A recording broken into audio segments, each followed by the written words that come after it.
So she comes and she drops off the bag where she picked up the car, and knowing that's whose place it was. This is right there right where the old tennis courts used to be on Chime Street, but the other end of Chime Street, like West Chime Street, right by Nicholson. But she pulled up there, got out. She threw the bag. She took off in my car. She flipped me off, honked the horn, and I just stood there shaking.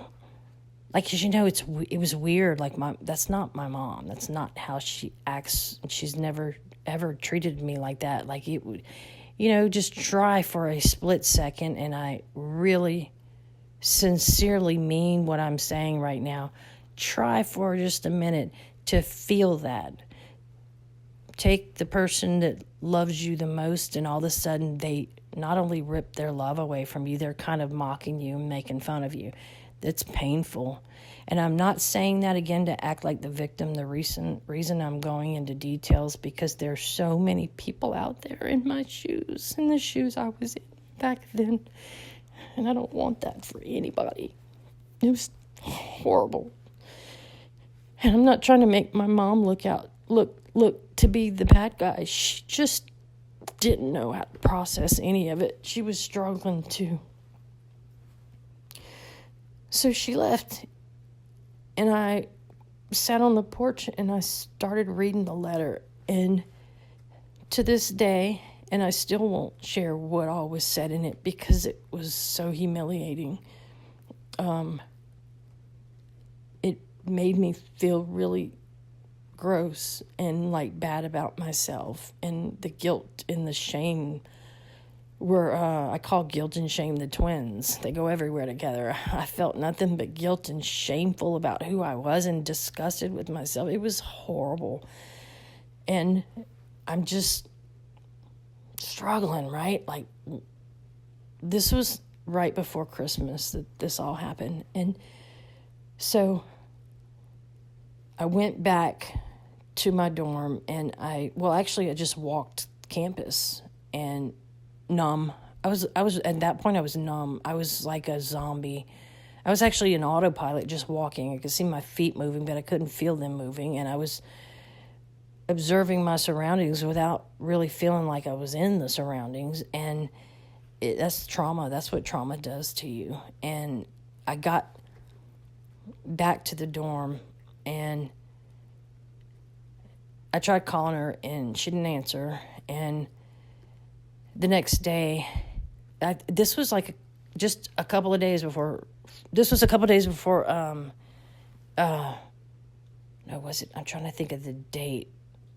It was right around the time all of the students were leaving to go home for the holidays. I know that because I went to the RA and I said, "Look, I'm not going to be able to go home right away. Can I please stay here? I don't have anywhere to go." And she said, "No, that nobody can stay, when everything's locked up. Like, you can't stay."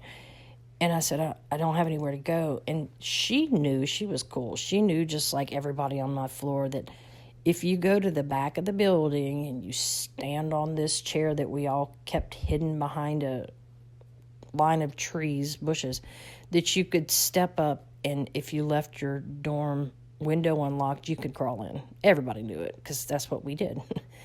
And so I said, if I don't let anybody see me, I don't turn a lot of lights on, I don't draw attention to myself, can I please go through the window, and just for a couple of days, I'm begging you. And she, look, out of the goodness of her heart, because who would say no? I was so devastated. Of course she said yes. Who would? And she put her everything on the line for me, because how could she say no? So I was very discreet.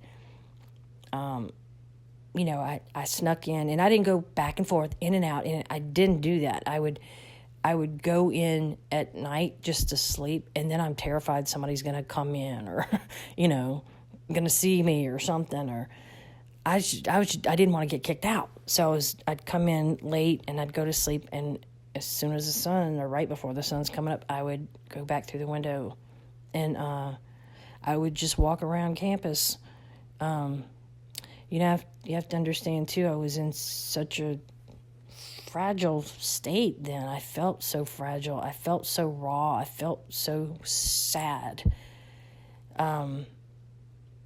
It's I don't know, it's weird when I think back on it. I can't even believe I'm talking about it because I really never go there.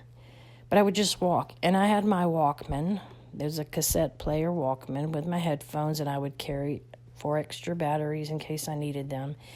And I listened to the song When I'm Back on My Feet Again by Michael Bolton over and over and over and over, and I did not listen to any other song. I would listen to it, and I'd rewind it, and I'd listen to it, and I'd rewind it, and I swore if I ever got through all of that, I'd probably never listen to that song again because of what it could possibly bring up for me, because it was such a devastating time. But that was the song I listened to. I ended up walking around to different churches, and I was just pulling on doors. Like, I mean, the church has got to be open. Nope, none of them were. All of the doors were locked. I'm like, that's so weird. I don't know why. I guess it's a church, right? I guess they have to lock doors too, but I don't know. I was thinking because it's on campus that somebody's got to be doing some kind of church or Christmas service or something. And all I could think was, all right, I know my mom's upset, but there is no way my family's going to leave me here for Christmas. There's no way. I mean, everything in me was screaming, that's not going to happen. She just wouldn't do it. She could be so mad, but she's not going to, like, leave me here Christmas Eve and Christmas Day. Like, there's no way that's going to happen.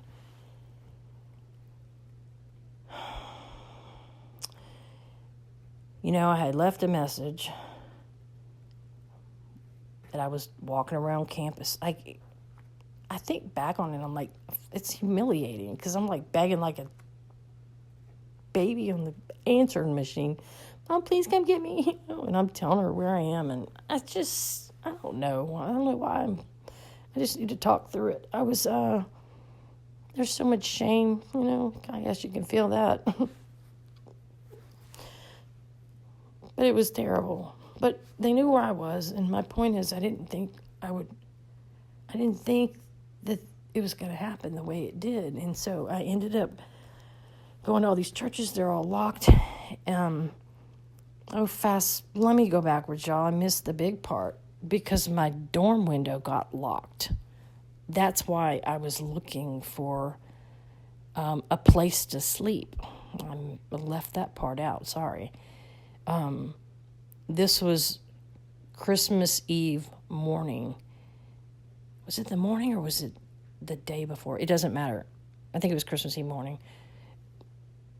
It doesn't matter if it's Christmas Eve morning or the day before. But I know that I crawled up on I noticed when I walked to the back of the building that the chair was upright, and we never left it upright, meaning me or the students. It was always kind of turned on its side, pushed in the bushes. But it was sitting upright for some reason. Well, then I realized, so they're making their rounds, right? Campus is totally shutting down, and they're making sure everything's secured. All the buildings are secured. Well, my window got secured, and now I'm locked out. All I had was the shirt on my back, the shoes on my feet, the pants I'm wearing, my Walkman, and my 4 extra batteries and Michael Bolton. That was it. I had nothing else. I had no money on me, nothing. And so I walked around campus trying to find somewhere to go. And look, every place is closed. It's dead. There's nobody there. Those that have been around a college campus around Christmas, there's nobody there. I finally, as I'm turning the corner from Highland Road to Dalrymple, I turned the corner, and right there on the corner that sits on the corner, right there at Highland and Dalrymple, is this church. I want to say it was Episcopal back then. I think something changed about it. I could be wrong about that, but it's St. Albans. And I go up just damn well knowing the door's not going to open, but it opens.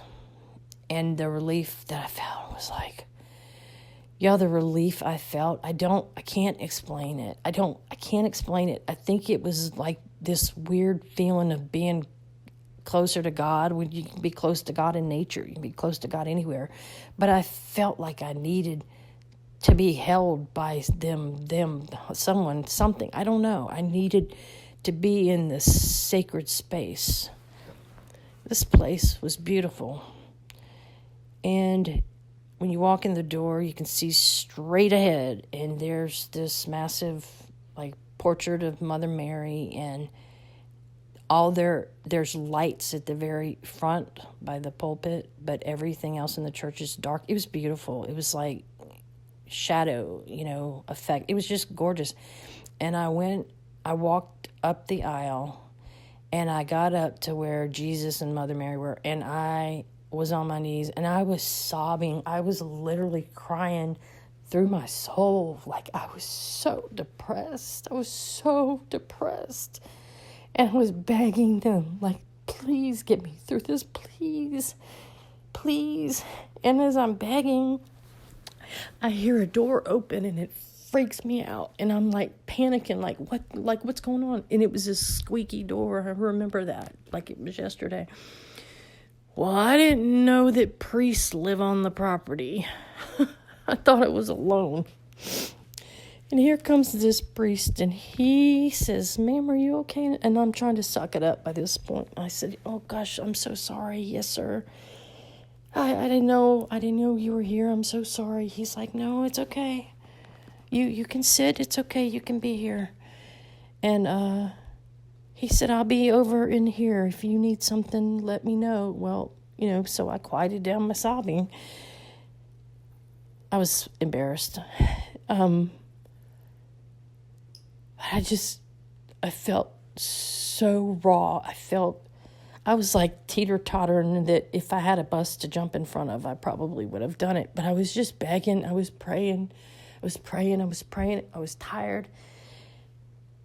And I didn't have anywhere to go. And so if you walk from the doors of the church, if you walk in all the way up to the left, there's a pulpit there, and it casts a shadow over the first and second pew.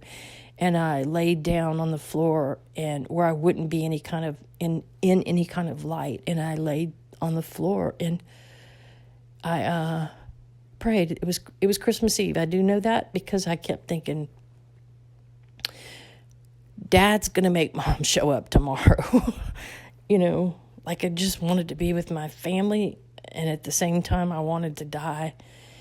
And I stared at those statues, and they're actually like picture portraits of Mother Mary and Jesus, and I just kept my eyes on them. In a way, like, kind of drawing strength from it, I guess. And I just begged. And only reason I'm crying right now is because I think slowly over the years, I don't talk about this very much, and when I do, it's just like I release more and more layers of emotion that come with it, But I fell asleep, and I woke up early the next morning, and it was Christmas. And I woke up, and I just laid there. I just laid there and trying to wrap my head around my new reality of no longer having a family. And it was early. And I scooted on out of there. I figured there's got to be having a Christmas service or something. I don't know, but I need to get out of here before people show up. And I remember walking across the street to the parade grounds, which is just this huge open grassy field, and I laid on my back, and I had my headphones on, and I just cried.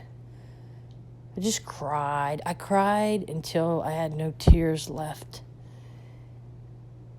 And I don't know how long I was there. I know I ended up getting up, and I finally started getting hungry. I hadn't eaten in days.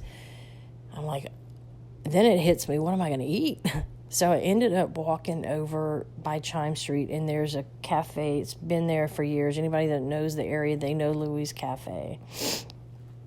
Stays open 24 hours a day. But I walked over there. I was at the back of the building, and I went over to the dumpster, and I I knew if somebody's not eating their food or something, they're going to just go throw it outside. And so I found a muffalata that was edible and wasn't gross, and it looked fresh enough to eat. And I sat behind that dumpster and I ate a muffalata out of the trash. Still not being able to wrap my head around any of it. It was almost like an out-of-body experience, and the shame that I felt, y'all. And when I really think about it now, like, where did that shame come from? Because I had no reason to feel shameful about who I am or who I was. I was always a good person, but it was so brutal, and to where it was an ache in me. And I spent Christmas Day hanging out by the dumpster and by the parade grounds, and I walked around campus some. I was in a fog. I mean, I think that's a good thing that I was in a fog, because the pain was unbearable. It was too much for one person. I couldn't handle the pain. I mean, imagine having the most supportive family and mom, and then she says, "You're dead to me." And again, I'm not trying to bash my mama. I'm just telling the truth of what happened. And it rocked my world. It tore my world apart. I don't think I've ever felt that low and humiliated. It was terrible and broken, right? All right. I'm going to go to the next recording.